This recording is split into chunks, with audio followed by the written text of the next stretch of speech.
Welcome to the deep dive.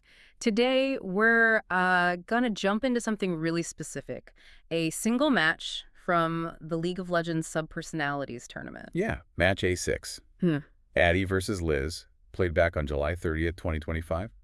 Should be good. Definitely. And we've got the detailed notes from that match right here, so we're going to use those as our source material. That's the plan. We'll break down the teams, their strategies, how things shifted, and really zoom in on those key plays. Right. Because the notes describe it as this flashy, volatile brawl, but somehow Liz's team just took control, made it hers. Even against what they called Addy's chaotic optimism, which I love. Me too. So our mission today is to figure out how Liz did that. How did that control happen? It should give us and you some really sharp insights into analyzing competitive play. Okay, let's dive in. So first off, the team comps. They immediately tell a story, don't they? They really do. Addy's side. The notes call it whimsy meets chaos.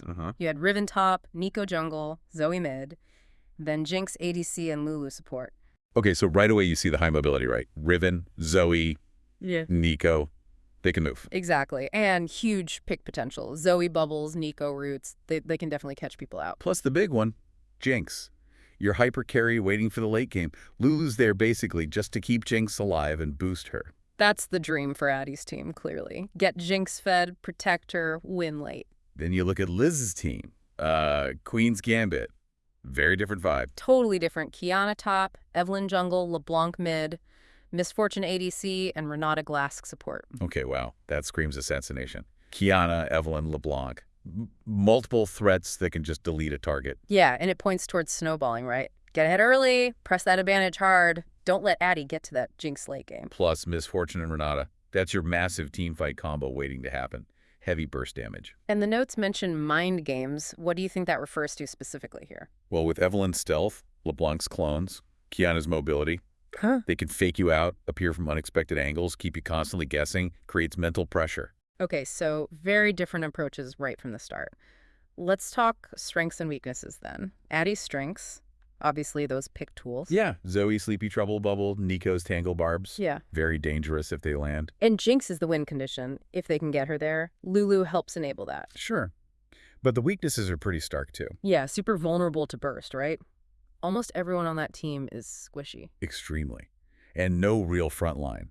No tank to soak up damage or initiate fights reliably. So if they lose vision or get caught out of position... They just explode. Yeah. Positioning has to be perfect for them. Okay, flip side.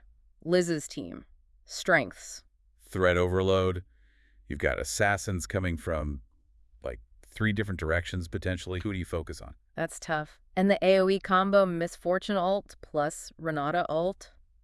Devastating in a team fight. Absolute game-winning potential right there. Yeah. They excel at punishing squishy targets, which Addy's team is full of, and anyone who steps slightly too far forward. But they have weaknesses too, right? Also no natural tank. Correct. Which means if they fall behind, or if their engages aren't timed perfectly. It could backfire spectacularly. Exactly. Their combos need to land. They rely on precision and tempo. If they lose that tempo, or if Addy gets good vision control against them, they could struggle. So it really felt like a race. Who executes their plan first and better? Pretty much. And the early game, those first 15 minutes, well, they showed us who won that initial race. Liz came out swinging. Yeah, the notes paint a picture of early dominance for Liz. How did that start? Well, top lane was interesting. Addy's Riven actually started, okay, winning some trades.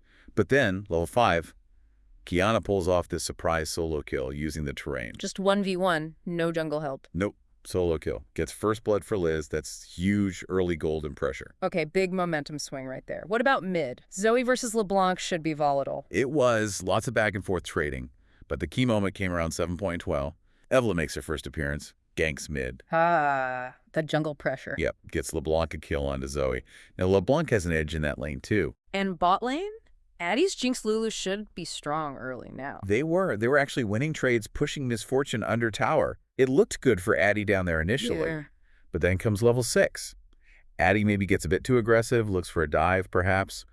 And Renata Glasc hits this massive bailout ultimate. Oh, the hostile takeover. Or maybe the bailout passive? Could be either or both based on bailout, but the result was it completely flipped the fight. Yeah. What looked like a kill for Addy turned into a 2-for-1 trade in Liz's favor. Wow. Clutch support play. So Liz is getting advantages across the map now. Pretty much. And Evelyn was just everywhere. Her stealth pressure was immense. Neeko couldn't really keep up or counter-gank effectively. So Liz just snowballs from there. Yeah. By 13 minutes, the kill score is 6-2 in Liz's favor. They also secured the first Dragon Cloud Drake and the Rift Herald. Oof.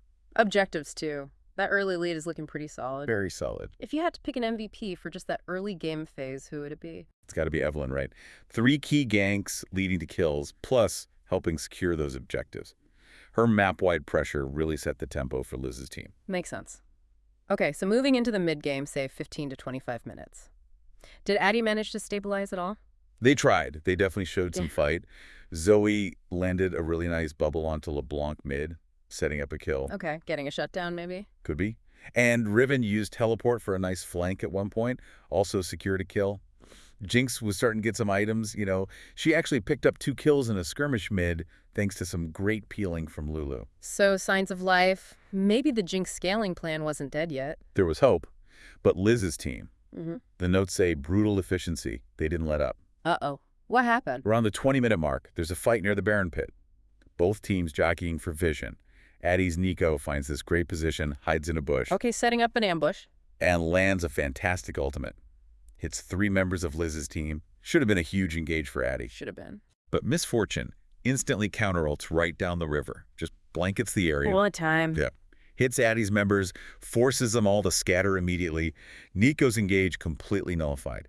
Addy had to just run. Wow, that's a massive momentum killer, turning a great engage into a forced retreat. Huge. And that play basically gave Liz free reign around Baron. Yeah. They secured it at 22.10. Baron buffed that early with that comp. Scary. Very scary. And they used it immediately. Just confidently dove the top tier 2 tower. Aggressive. Totally. Evelyn just pops out of stealth and deletes Jinx.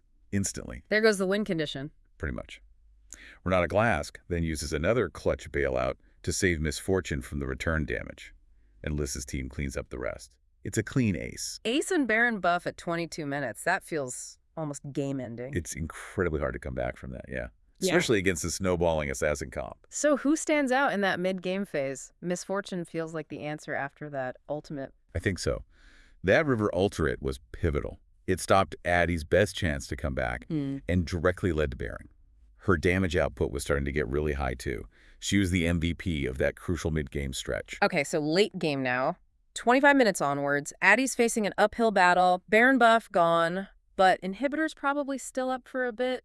How did they approach it? They were definitely trying to stall, play defensively. Zoe was trying to poke from range, chunk people down before a fight could start. Trying to make sieging difficult for Liv. Exactly. Neeko even managed to find a brief engage onto Evelyn at one point, trying to catch someone out. They showed heart. They didn't just roll over. But Liz's team wasn't about slow sieges, were they? Not at all. They were looking for those decisive, hard engages, and they found one. What was the play? Qiyana. She found this incredible angle, unleashed her ultimate supreme display of talent. Oh, the big shockwave one. Yeah. Catches 4 members of Addy's team against a wall near their base, just boom. Oh, no.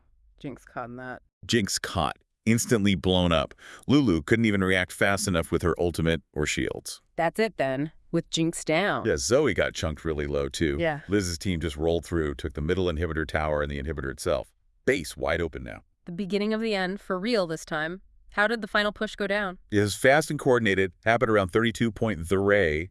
LeBlanc jumps on Zoe on the side, creates a distraction. Pulling attention away. While Evelyn flanks from the jungle down bot side, still creating that pressure, that fear. Classic. Then Renata Glasc lands her ultimate, hitting Neeko and Riven, turning them against their own team potentially, or just locking them down. And Misfortune. Unleashes bullet time again. Just cleans house. The whole fight was over in like 4 seconds. 4 seconds. Just, wow. Pure annihilation. Total coordination. Liz's team takes down the Nexus at 33 minutes and 5 seconds.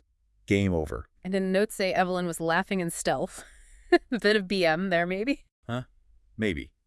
But definitely a dominant performance from start to finish. It was flashy, like the note said, but Liz was clearly in control. Let's quickly recap the key stats then. Liz got first blood. First dragon, first baron, first inhibitor. Basically swept the major objectives. Game time, 33.05. Final kills. Liz 24, Addy 15.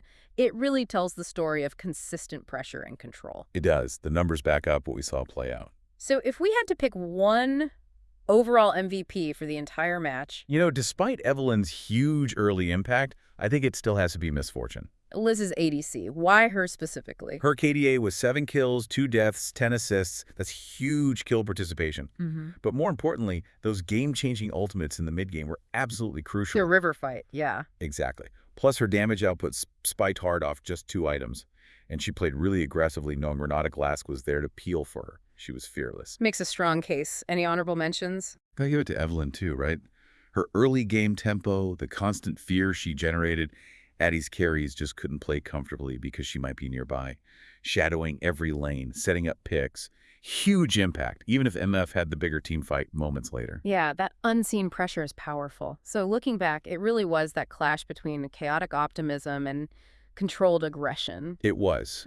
Addy's team definitely had moments. They had heart. Jinx almost got there. But Liz's team, like the note said, didn't flinch once. They knew their win condition, snowballing through aggression, and executed it near perfectly. They didn't just react, they dictated the pace. Absolutely. Liz brought the pressure constantly, created that threat overload, and played it like a performance, made the game hers. So thinking about this for you, the listener, what's the big takeaway here? Liz's team really nailed that pressure versus patience dynamic, didn't they? Uh-huh. They saw Addy's win condition the late-game Jinx and actively worked to dismantle it from minute 1. Denying farm, forcing fights, taking objectives, constant aggression. It shows how important it is to not just know your plan, but to understand your opponent's plan and actively disrupt it, even if it means taking some risks. Right. Calculated risks based on knowing your strengths and their weaknesses. So here's something to think about. How can knowing your strengths, your weaknesses, and those of your opponent truly allow you to seize the spotlight? How do you move from just playing the game or handling a challenge to truly owning your strategy and making the situation yours, just like Liz did in this match?